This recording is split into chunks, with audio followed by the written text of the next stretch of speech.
Municipal de Mococa sediou uma importante palestra com o tema Combate ao Abuso Sexual e ao Bullying, ministrado pelas conselheiras do Conselho Tutelar e também pelo psicólogo Wellington Luan. O encontro faz parte de uma série de ações voltadas à promoção de um ambiente mais seguro nas escolas e na comunidade. Durante a palestra, foram apresentadas formas de identificar sinais de abuso e violência, orientações sobre como agir diante de situações suspeitas e a importância da escuta ativa e do acolhimento. Juliana, hoje tivemos um tema muito importante aqui de uma palestra sediada pela Câmara Municipal, que é o combate ao abuso sexual e ao bullying. Por que trazer esse tema? Para nós é muito importante, cada vez que nós recebemos esse convite, nós fazemos questão de comparecer, porque são temas que nós convivemos diariamente no Conselho Tutelar e principalmente o abuso e o bullying, infelizmente é o que está aí o boom na sociedade, né? Então, sempre que nos convidamos, nós fazemos questão de estar presente. Você citou hoje o bullying e o cyberbullying, né? Como identificar, Juliana, o que é bullying, o que é uma brincadeira de criança? Nós gostamos sempre de frisar que o bullying, ele é uma situação que ocorre com frequência. Então, não é aquela briguinha que teve, depois todo mundo pediu desculpa e está tudo certo, né? O bullying é quando um apelido coloca e cola, vamos dizer, né? Aí todo mundo chama daquele apelido, ou aquela perseguição que tem, né? Uma pessoa sempre perseguindo a outra. Então, são várias situações. O cyberbullying é na internet, né? Hoje aí com a inteligência artificial, então muitas vezes a gente vê entre os adolescentes, eles pegam o corpo de uma mulher e coloca o rosto da menina e fala que é aquela menina e não é, e isso acontece, distribui em grupos de WhatsApp. Então aí o cyberbullying é quando acontece pela internet. Existem várias formas de bullying que você trouxe aqui pra gente hoje. Existem várias formas, tem o bullying verbal, né, que eu acabei de falar, o apelido, tem o bullying físico, que é aquele que, principalmente na escola, o aluno, uma turminha pega no pé daquele aluno e sempre está chutando, está dando um murro na cabeça, puxando o cabelo. Tem o bullying sexual, que é o mais grave, né, às vezes fica sempre tocando na menina, às vezes querendo beijar aquele menino, toda vez querendo agarrar. Então, assim, vários, né? Tem o bullying material, a gente fala muito com as escolas, então a gente focou muito nisso. Aluno que rouba o material do outro, a menina vai, compra outro lápis, ela vai lá e pega o lápis de novo, ou então quebra, estraga. Então tudo isso é incluído aí no bullying. Inclusive muita gente não sabe, mas é lei, né? Desde 2024 é crime agora. As escolas ficaram muito atentas a isso e como a maioria dos casos acontecem dentro da escola, a escola, depois de janeiro de 2024, que passou a ser crime o bullying, as escolas têm nos convidado bastante para esclarecer para as crianças, para os adolescentes, principalmente para os adolescentes, porque aí agora eles respondem criminalmente por isso. Então a gente gosta de enfatizar muito isso para eles, que eles vão responder igual um traficante, igual um ladrão, eles vão responder pelo crime.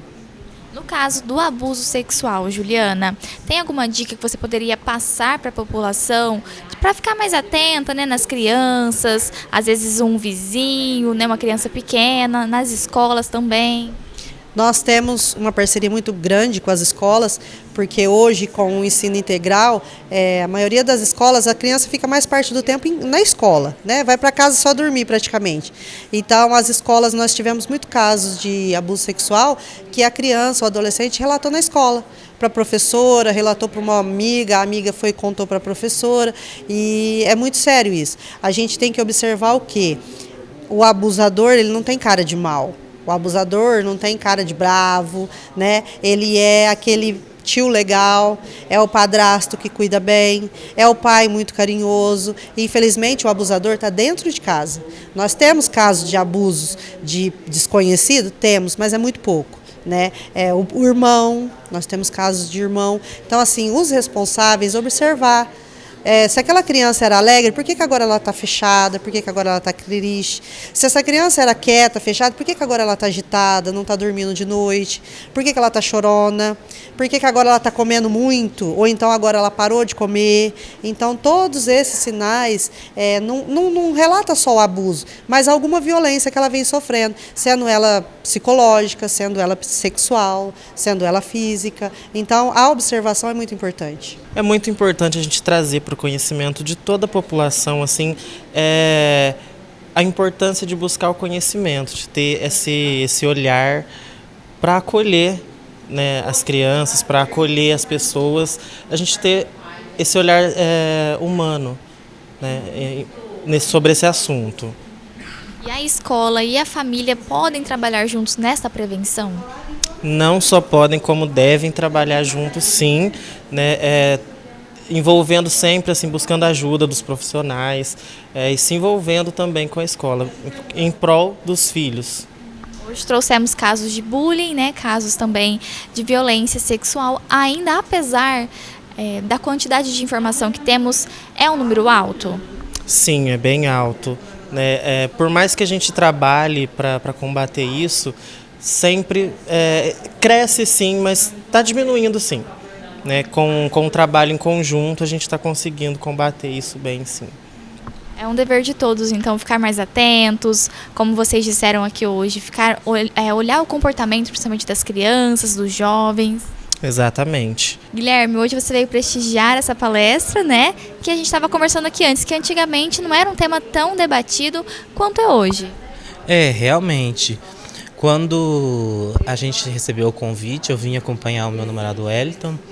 A gente achou muito importante isso, porque nas escolas, em casa, a gente não tinha essa abertura para falar, né, para poder trazer para a comunidade, para casa, esse entendimento, né, de tudo isso que foi falado aqui hoje. Eu fiz questão de vir prestigiar assim, porque eu acho que é um tema que tem que estar recorrente cada dia mais nas famílias, nas escolas, em todos os lugares, porque infelizmente é uma coisa que está cada vez aumentando mais, né? Os dados mostram isso, que o abuso sexual, o bullying, é uma coisa assim que está afetando muito a sociedade aqui, não só em Mococa, mas como na região inteira, né? No Brasil, no mundo. E eu acho muito importante, por isso que eu vim aqui, né? Aprendi bastante com o pessoal aqui, com os profissionais.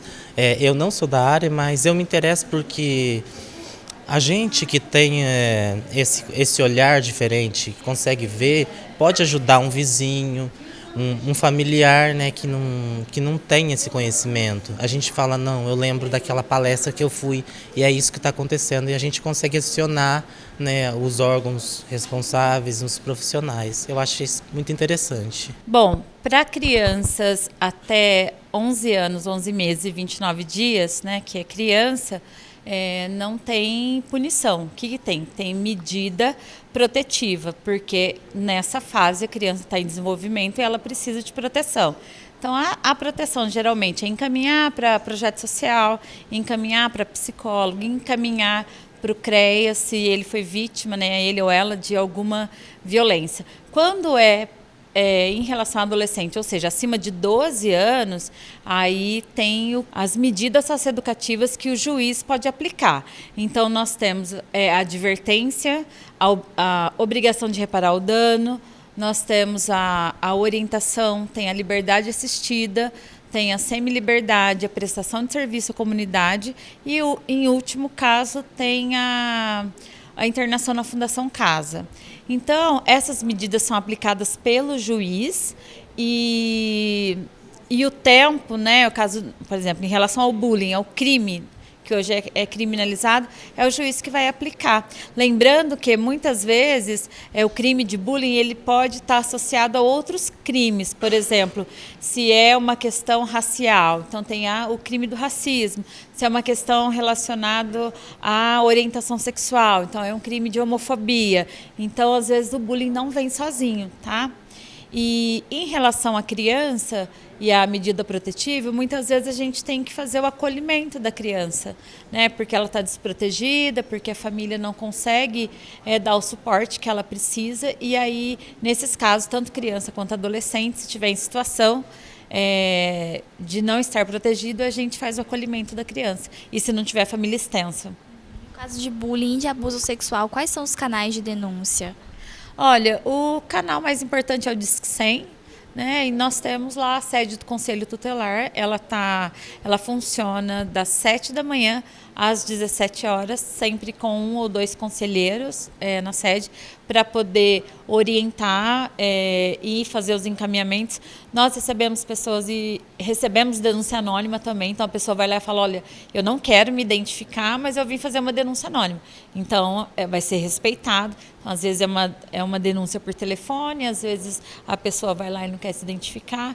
Então, tudo isso a gente recebe também lá na sede do Conselho. E tem o plantão do Conselho Tutelar, que quando fecha a sede às 17 horas até às 7 horas do outro dia, tem o plantão. Ou sábado, domingo, feriado, 24 horas. Eduardo, você foi o responsável pela organização desta palestra realizada aqui na Câmara hoje. Eu gostaria que você falasse um pouquinho de como que surgiu a ideia de trazer esse tema.